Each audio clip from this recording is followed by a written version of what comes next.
机到了。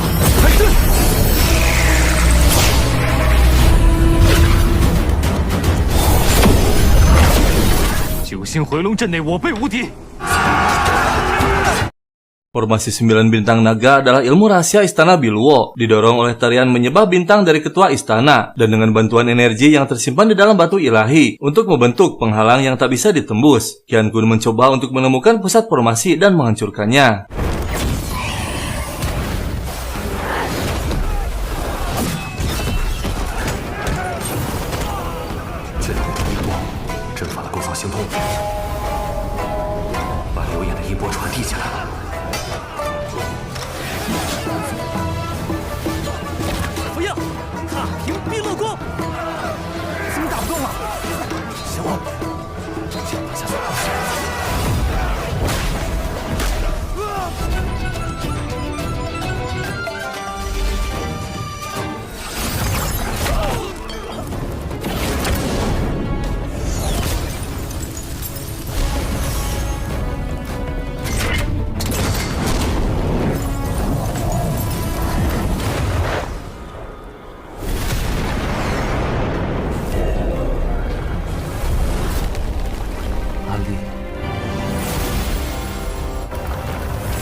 Sebelumnya, Wan Yu mengatakan bahwa meski Li Qi memiliki garis keturunan yang sama dengan Yin Yang, namun dia yakin bahwa Li Qi bukanlah orang jahat. Dia pun sempat melatih Li Qi tarian menyembah bintang dalam waktu yang singkat.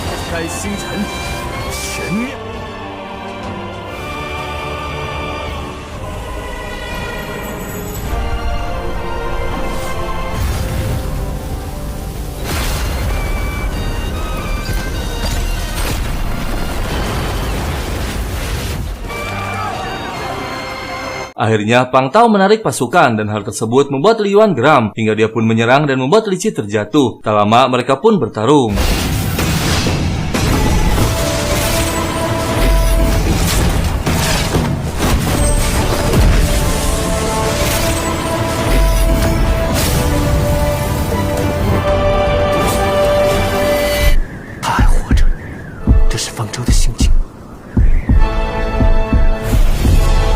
Li Yuan terkejut mengetahui kristal hati Pang Zhao berada di tubuh Li Qi. Li Qi mengatakan bahwa Pang Zhao masih hidup dan tubuhnya dia sembunyikan di balai Zhaodi dengan menggunakan peti mati kristal abadi yang Li Qi curi dari istana Bilwo. Li Qi mengatakan saat pertempuran puncak Tiandu, Pang Zhao terluka dan denyut jantungnya rusak oleh Yin Yang. Tak ada yang bisa menyembuhkan Pang Zhao. Hingga suatu hari, Li Qi menyarankan Pang Zhao melatih buku kehidupan, di mana dua orang yang memiliki kekuatan sama bisa menukar ilmu dan memindahkan aura jahatnya. Awalnya, Pang Zhao menolak menggunakan ilmu sesat tersebut, namun karena Li Qi tak ingin balai Zhaodi kehilangan pemimpin, Li Qi pun berhasil meyakinkan Pang Zhao. Namun Pang Zhao meminta Li Qi menyembunyikannya dari Li Yuan dan Zhu Mei. Li Qi pun menyuruh Li Yuan dan Zhu Mei pergi. Saat Li Qi dan Pang Zhao mulai bertukar ilmu, awalnya semua berjalan lancar, namun Li Yuan dan Zhu Mei tiba-tiba kembali. Untuk menghidupkan kembali Pang Zhao, Li Qi meminta Li Yuan mengembalikan setengah buku kehidupan padanya.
Saat mulai berhasil dilumpuhkan, Li Qi mengatakan bahwa sejak dulu dia menahan diri untuk menyerang Li Yuan karena merasa semua ini bukanlah salahnya. Namun ternyata Li Yuan semakin terobsesi dan penuh dengan niat jahat. Hingga kini Li Qi menemukan kesalahan besar dalam diri Li Yuan.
terbangun kecewa dan tak menyangka Li Qi tak berniat menghabisi Li Yuan. Tak lama dia pun pergi sementara Li Qi jatuh pingsan. Setelah beberapa lama, Asui menemukan keberadaan Li Qi dan kembali menggunakan darahnya untuk menyelamatkan Li Qi. Keesokan harinya, Li Qi memenuhi undangan Shao Yanping menjadi tamu kehormatan untuk bergabung bersama aliansi pedang Zhongyuan. Sementara Li Yuan kembali ke balai Jiaodi untuk membuktikan perkataan Li Qi. Setelah serang gagu menggeledah keberadaan tubuh Pang Zhao, Li Yuan menyadari bahwa dia telah dibohongi oleh Li Qi.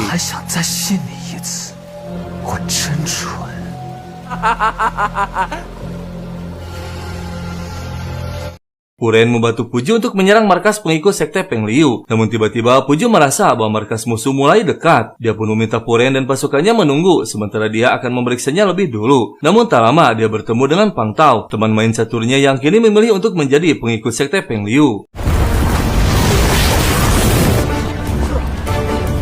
Puren yang melihat formasi Jala Bintang menyadari Puju dalam keadaan bahaya. Dia pun mengarahkan pasukan untuk bergegas membantu Puju. Namun Puju justru menyadari bahwa Pang Tao menggunakan formasi tersebut untuk menjebak dan mencelakai mereka dengan kabut beracun.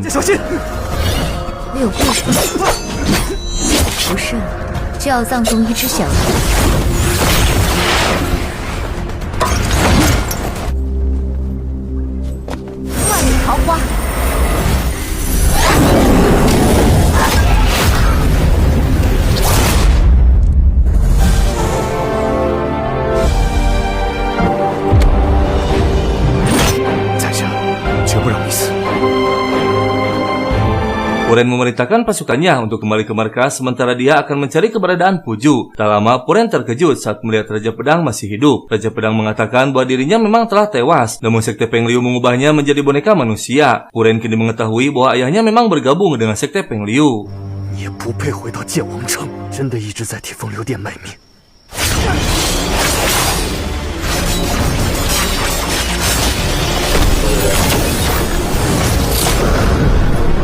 Raja Pedang mencoba meyakinkan Puren agar tetap pada pendirian awalnya, yaitu menyingkirkan Li Qi dan meninggalkan aliansi pedang Zhongyuan. Namun Puren tak bisa percaya begitu saja sebelum mengetahui kebenarannya. Keesokan harinya, dia melaporkan apa yang ia dan Puju alami. Li Qi menanyakan apakah Puren bertemu seseorang setelah lolos dari pengepungan. Meskipun Puren tak mengakui bahwa dia bertemu dengan ayahnya, namun Li Qi dan Yanping mengetahui bahwa Puren menyembunyikan sesuatu. Di tempat lain, Puju mencoba menyembuhkan luka Pang Tao. Mereka kini berada di tempat tersembunyi yang dikelilingi tebing curam.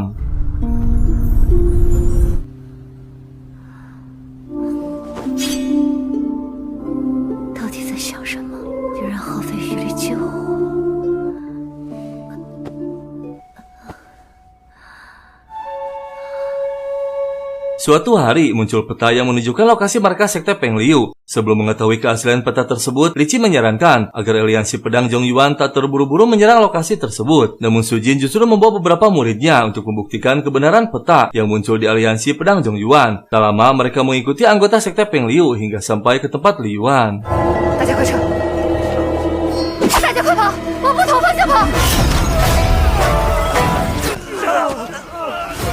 Su Jin tak menyangka Li Yuan ternyata saat itu menyamar sebagai tabib di kota Raja Pedang. Tanpa dia ketahui, Li Yuan diam-diam memasukkan serangga Yu ke dalam tubuhnya. Setelah beberapa lama, Si Tan bersama Puren dan Ketua Yanmen menemukan murid Su Jin yang terkena racun. Tak jauh dari tempat mereka terdapat racun Gu yang diduga milik Li Yuan. Li Qi bisa menduga rencana Li Yuan yaitu ingin menjadikan Su Jin sebagai sandera. Hingga keesokan harinya, Li Qi melakukan penyerangan ke Pavilion Xiu dengan strategi. Ketua Yanmen yang bertugas mengamati memberi sinyal adanya kabut beracun. Saat memasuki hutan Maigu, terdapat teratai Kinggu yang dirawat dengan air beracun, dan tak lama keluar serangga beracun pemakan manusia dari dalam teratai.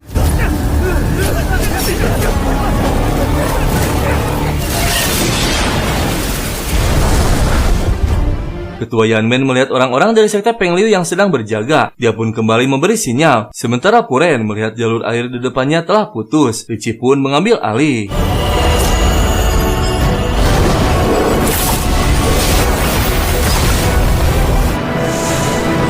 Li Yuan yang mengetahui bahwa Li Qi telah melewati gerbang, segera meninggalkan Pavilion Bisang, dan tak lama pasukan sekte Yanmen pun diserang.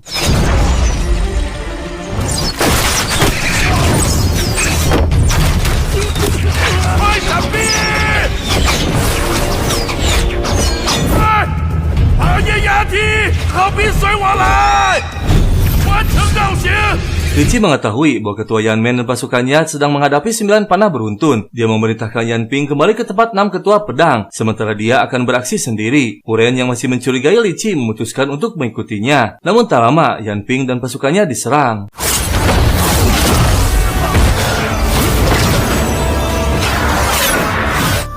在下小红。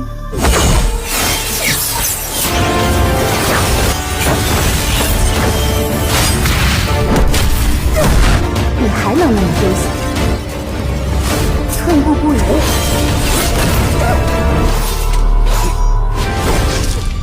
Li Qi dan Puren kini berhadapan dengan Raja Pedang. Dia mulai menyadari bahwa orang yang Puren temui adalah ayahnya sendiri. Sementara Qiyun yang ditugaskan untuk menyelidiki Pingjai telah tiba di Menara 13 dan melihat Yan Kun sedang mempersiapkan alat untuk Pingjai. Namun tiba-tiba kedatangannya diketahui.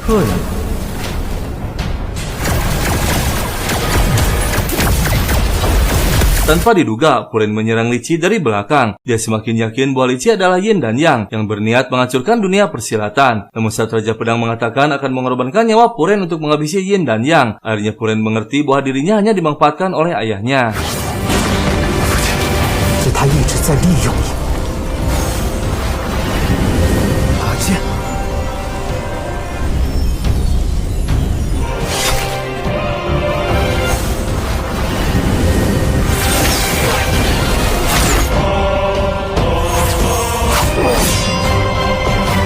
就不是我的父亲。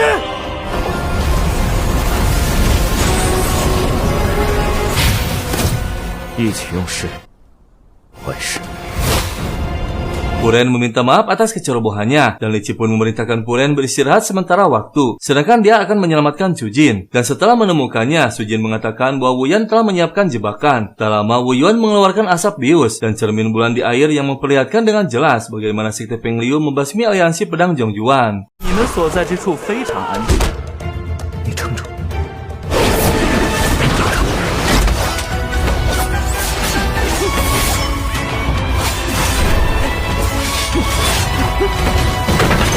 Meskipun Wu Yuan menyadari bahwa dirinya bukan tandingan Li Qi, namun dia tetap menyerang Li Qi hingga Li Qi berhasil menghabisi Wu Yuan. Namun demi membalas budi pada Li Yuan, Wu Yuan rela mengorbankan dirinya hingga dia pun membuka formasi ribuan bunga ilusi mekar dan jurus penghancur iblis hingga membuat Papillon Bisang hancur.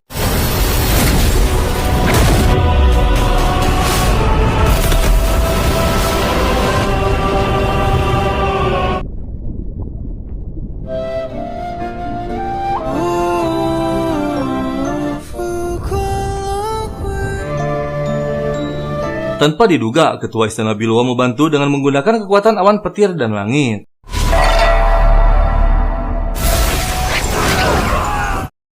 Saat Lang Hun mulai menghancurkan hampir seluruh wilayah Papillon Mudan, Li Yuan memutuskan untuk mundur. Namun Li Qi tak menyadari adanya serangga yang diam-diam memasuki tubuhnya. Keesokan harinya, Yan Ping menyarankan Li Qi untuk menemui tabib sakti bernama Duopo yang berada di Gunung Baizhong untuk memulihkan kekuatan. Shaoxi, murid aliansi pedang yang menganggap Li Qi sebagai gurunya, meminta izin untuk ikut bersamanya. Hingga setibanya di Gunung Baizhong, tabib Sui yang mengetahui adanya luka di perut Li Qi mengatakan bahwa Li Qi membutuhkan ramuan dari batu langka Puxia, sebuah batu langka yang jatuh dari langit puluhan tahun yang lalu. Namun untuk mendapatkannya harus melalui medan yang cukup terjal dan tebing yang curam. Tanpa diketahui siapapun, keesokan harinya, Shaoxi nekat mencari batu tersebut seorang diri. Li Qi pun bergegas menyusul Shaoxi. Namun tiba-tiba Li Yuan muncul dan meminta Li Qi menunjukkan jasad Bang Zhao. 用特殊的阵法将他隐藏。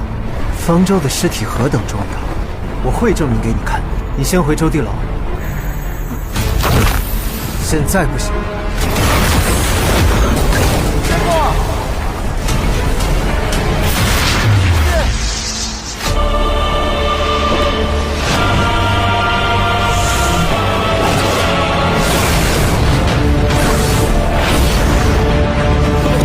放手！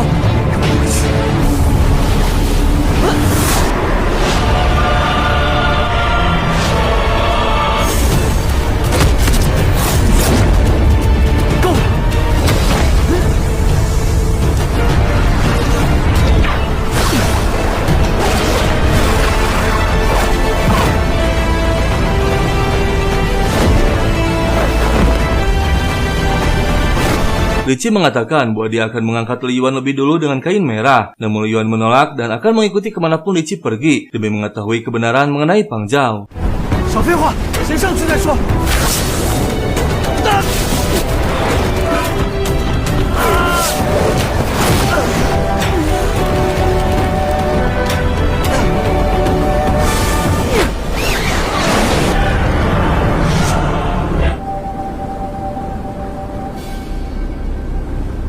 Li Qi dan Li Yuan kembali tersadar dan mereka menyadari adanya penghalang di tempat tersebut hingga kekuatan yang bisa digunakan hanya 30%. Itulah sebabnya kain merah terlepas dari tubuh Li Yuan. Karena angin spiritual terus muncul, Li Qi hendak mencoba menuju mata angin di bawah jurang untuk menghentikan sementara dengan gelombang seruling. Jika berhasil, maka Li Yuan harus naik dengan cepat.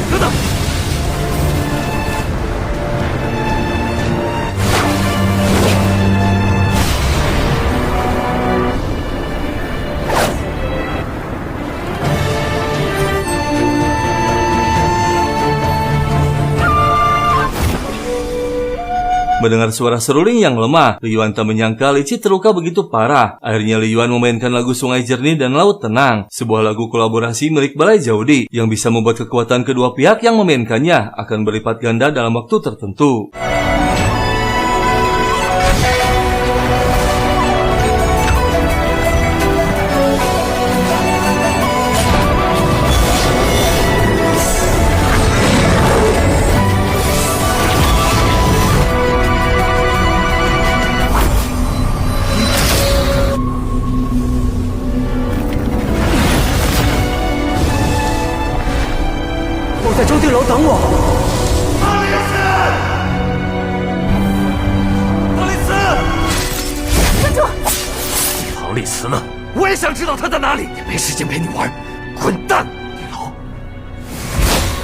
Melihat Xiaoxi tak sadarkan diri, Lang Hun pun segera membawanya. Sementara Li Qi berada di sebuah tempat yang dia duga merupakan reruntuhan kerajaan Gumo. Li Qi pernah mendengar Lang Hun menceritakan rumor yang beredar. Dulu terjadi wabah kerajaan Gumo. Untuk menghentikannya, raja mengumpulkan mayat dan membakarnya. Tanpa sengaja malah memicu kebakaran besar hingga membuat seluruh kota hangus dalam semalam. Namun isu lain mengatakan kerajaan Gumo menyinggung para dewa hingga dewa menurunkan wabah api langit. Li Qi melihat lukisan di dinding terlihat seperti awan surgawi, tempat dirinya berasal. 看来这里是郭沫国遗址。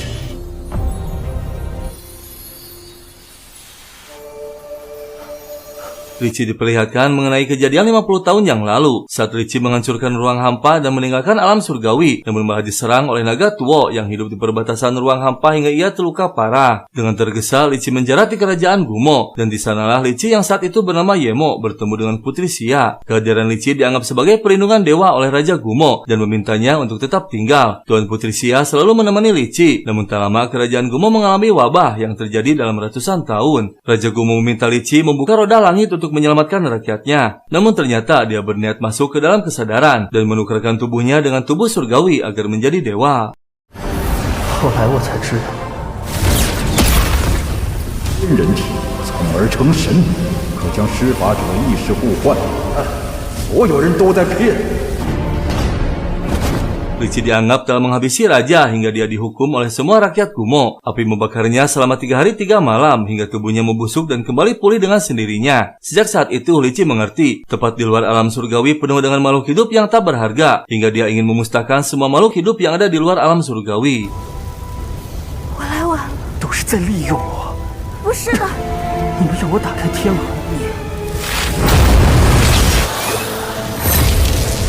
中阴阳合。 Setelah beberapa lama, akhirnya Li Qi kembali. Dia bertanya mengenai hubungan Tabib Sui dengan Yin Yang. Li Qi mengatakan bahwa dirinya melihat serpian ingatan dari Yin dan Yang saat berada di retakan ruang dan waktu. Tabib Sui mengaku bahwa dia adalah pelayan pribadi Putri Xia. Li Qi mengetahui bahwa mengurungnya di celah ruang dan waktu adalah rencana Tabib Sui. Untungnya saat kejadian di kerajaan Gumo, Li Qi ditemukan oleh Pang Zhao dan diajarkan bahwa manusia hanya memiliki niat baik. 方舟的心经，来取药。3日后。 Keesokan harinya, Tabib Sui memberikan ramuan dari batu yang berhasil didapatkan Xiaoxi. Dia menjelaskan setelah meminum obat tersebut, kekuatan Li Qi bisa pulih dan rambutnya akan kembali menghitam. Namun Tabib Sui memutuskan untuk ikut bersama Li Qi ke aliansi pedang Zhongyuan untuk mengawasi kesehatannya. Keesokan harinya, Li Qi menemui Puju. Puju menceritakan bahwa dia adalah putra mahkota dinasti sebelumnya. Pertemuan Yin Yang disebabkan oleh ayahnya yang mempercayai orang jahat yang tak bisa dihentikan olehnya. Saat ayahnya koma, para pemberontak terus menyerang kota. Namun Puju memilih berhati di pavilion Yun Tianjing dan memutuskan hubungan keluarga dengan Ping Jai yang ternyata adalah adiknya. Saat Puju pergi, Li Qi menerima pesan dari Ping Jai yang menunggu kedatangan Puju di Menara 13 untuk membahas rencana pemulihan negara. 将与兄长共荣荣。 你这可是要拉着普竹先生谋反。